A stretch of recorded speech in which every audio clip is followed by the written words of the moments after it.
I think if I hear you call me Becky one more time, six-pack, I'm gonna pop your tops. All six of them. Who are you?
Can't believe I'm saying this, but like I said, it's a request for Andrew Chiltern. I mentioned this in the last video, who requested 2 videos, Inspector Gadget 1 and 2 movie reviews. Now, at the end, if anyone ever wants to request pretty much any type of video, you just send it either directly to my PayPal or join me on my Patreon. Both links are down below in the info box. If not, no worries, but if so, thank you so much. Now, I was not a fan of the first one. And so I went into this one on, well, this is a direct-to-video sequel, and while this is not a good movie, it's not. I mean, this is made for like 10-year-olds. It's very silly, it's very goofy. I mean, you got Inspector Gadget try to help Penny, the little girl. He screws up making lemon pudding. Again, very goofy stuff, and the budget is low compared to the first one. The first one had a $90 million budget, so you had some pretty good special effects, including some practical effects. Here, the effects are not that great. There's quite a few gadgets, but the effects don't really... They probably didn't hold up then, they definitely don't now. But you know what? I wish this was reversed, where this had the budget of that first movie. Because this one, I didn't hate as much. This one, I would say if you're an Inspector Gadget fan, you probably will enjoy this more than the first. Because this one seems a bit more in tone with the cartoon. French Stewart, he actually tries to play Inspector Gadget. Matthew Broderick, I thought, was sadly miscast. I like Matthew Broderick, but he was horribly miscast. Here, French Stewart, his demeanor, even his voice, he's trying to be a bit more like Inspector Gadget. And Dr. Claw, you don't see his face. Obviously not play Rupert Everett again. The voice sounds more like Claw. They call him Dr. Claw, not just Claw like Madonna. You don't see his face, you just see his arm, or he has his cat, which I don't even think he had the cat in the first movie. I don't remember, honestly. I really don't. But here I can see him, petting his cat and stuff. The little girl Penny actually had more to do, was actually trying to solve. They even tried to fit in Brain, the dog, talking, where there's this device that will make you be able to understand a dog, so they have him talk a little bit. Not too much though, but because that is something I can understand be hard to do from the cartoon to live action, is the talking dog Brain. Animated movie, yeah, of course it could work. Live action, be tough.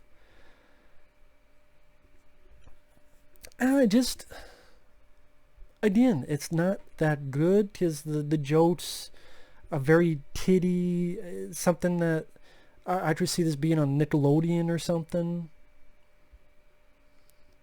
But yeah, the Gadget-mobile once again talks. I think it's the same voice. I believe it's D.L. Hughley. Funny enough, he doesn't talk as much. So maybe I wasn't the only one that thought he talked too much in the first movie. Because here, he talks a little bit, but not nearly as much. Maybe because they didn't have the budget for the Gadget-mobile, so it's like, just use it sparingly. Fine with that.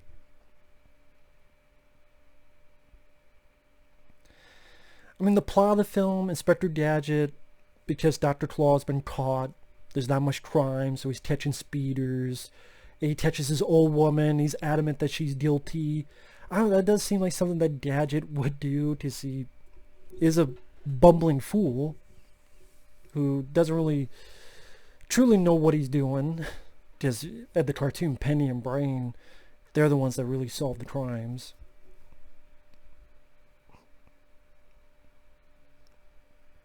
And they try to have fun with the gadgets, like when he finds out that Dr. Claw has escaped, his head bounces off, it extends and goes through the roof. He keeps having these glitches, and because he keeps having these glitches, you're introduced to, I don't know what is with these movies that always needed a love story. Oh, this one didn't annoy me as much as the first one. Maybe because this was G2, a female that was completely a robot. So I don't know, it just made it at least a little bit interesting. Because like she could do all these things and do it so much better than Gadget. So Gadget's kind of put off to the side, and then he screws up some, so he gets fired.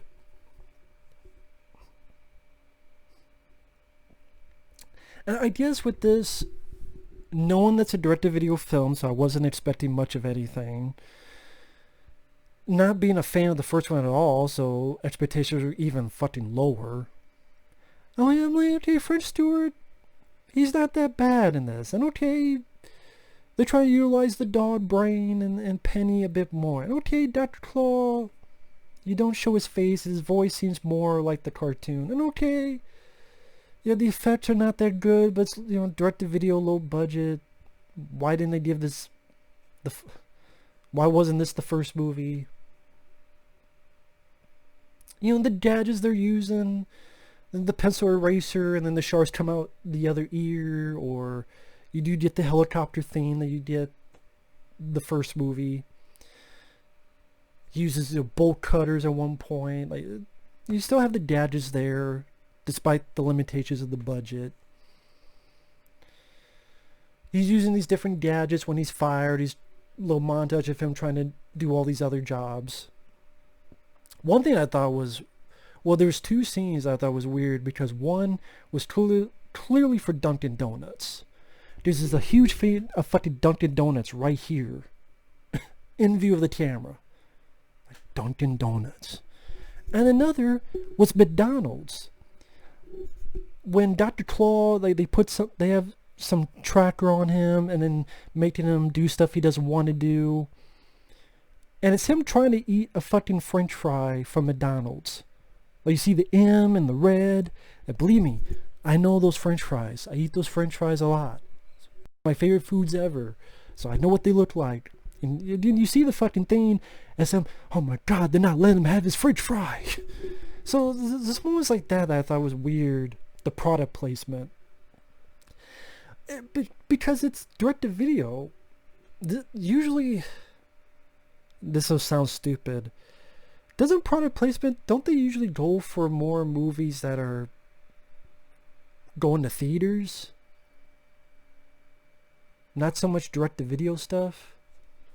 Maybe I'm wrong, but it seems as if those companies will tend to go towards more of the theatrical productions. And this didn't have much of a budget, so what the fuck did they really get for Dunkin' Donuts and McDonald's being in there? I don't know. Was this promoted at McDonald's? Like, you did a Happy Meal, you did a free DVD of Inspector Gadget 2 or something? I remember back in the day, was it Pizza Hut? Like, if you order something and you get like a free VHS of X-Men, the cartoon? Or like Land Before Time or Ninja Turtles on VHS, or I remember there was stuff back in the day. I don't remember much from McDonald's, but I do remember for like Pizza Hut and such, they would do that. Yeah, back when they would actually give you movies, or at least episodes of shows for if you buy a pizza. They don't do that shit now. Maybe they did. Maybe their business will go up, but do you imagine that? Like if someone was just getting rid of movies and said, hey, you buy some food, you get a free movie. I'd fucking do it. I'd fucking do it. Hell yeah. That's a good business venture. Just I'm hungry anyway, so I'm going to get something to eat. And I get a free movie, cool. 2 for the price of 1.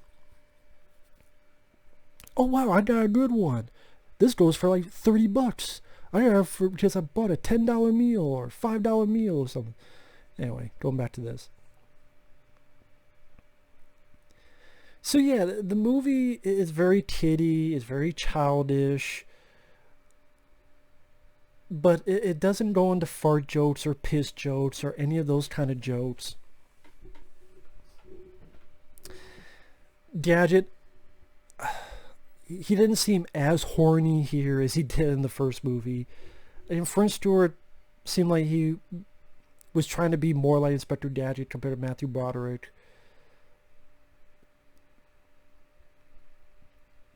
The G2 robot, I don't think you needed that whole aspect of it. Should have just been Inspector and Penny and Brain trying to stop Dr. Claw, but hey, what do I know? So yeah, I don't think that was entirely needed. If the jokes could be worked on 1 or 2 more strips to be wittier, and it doesn't have to be PG-13 or anything of that, but it just this is definitely something to show with kids, show for kids. And I think if you have kids and you want to show them Inspector Gadget, I would go more for this one than the first one. That's just me. But yeah, it was nice that Penny actually got to do something. Wasn't just a blip and she's gone like in the first movie. The whole Dr. Claw playing where he's going to freeze time on these people so he could do some stuff. Again, the budget, the limitations of budget, you could clearly tell, both in the scope and the production values, the effects. That does hurt it. I think if you took this film and you gave it the budget of the first one, it might not have gotten good reviews either, but I think it would have gotten much more positive reviews. I think it would have gotten more of a positive reception with fans. So it's still a very flawed film. You know, I felt like I know this is a stupid notion. You know how it is? Like, there are kids films I enjoy. There's children's films I enjoy. But you know how sometimes you watch a kids film, you go, man, I'm just too old for this shit. That's where I got from time to time watching a film like this. I'm like, God, I'm just too old for this shit, you know? But again, I'm not the intended audience. Although a great Inspector Gadget would be for all audiences, like a Pixar movie. But with that said, for Inspector Gadget 2 that went direct to video in 2003, like, what, 4 years after the previous one, I do think it's a step up. It was a step up in the right direction. And that's probably the most surprising thing of all. Because it tried to go at least a little bit more closer to the source material. It didn't seem as cut down like the first one. Like in the first one, you could tell stuff was missing. Just apparently, it went from a 110-minute movie to a 78-minute movie. Yeah, I don't know if that's true, but that's... Which would kind of make sense because it's weird that the movie's that short of a film. This one doesn't seem like there's too much of that. And... yeah, there's been talks of a reboot. I don't know how many times does a reboot actually work. Not fucking often. Just don't be like that fucking Woody Woodpecker one. You don't want to just type in the trailer. Because I like Woody Woodpecker. Like, wow, they're making a movie. And then, oh, that's the movie. And it's like, oh, fuck the movie. Like, these cartoons are completely abandoned. Oh, I like to see them come back again. Then they come back again and you take a shit on it. And it's like, fuck. If you don't want to talk about, just type in trailer Woody Woodpecker movie. God fucking damn it. Fuck. No, I didn't review it. Because I just didn't want it. But anyway, Spectre Gadget 2, not the worst thing ever. It's not rant. It's not that good, but it's better than the first one. I will say that. It's better than the Matthew Broderick one. Can't even talk right. So thanks for watching. Take care. We'll see you guys later. Bye-bye.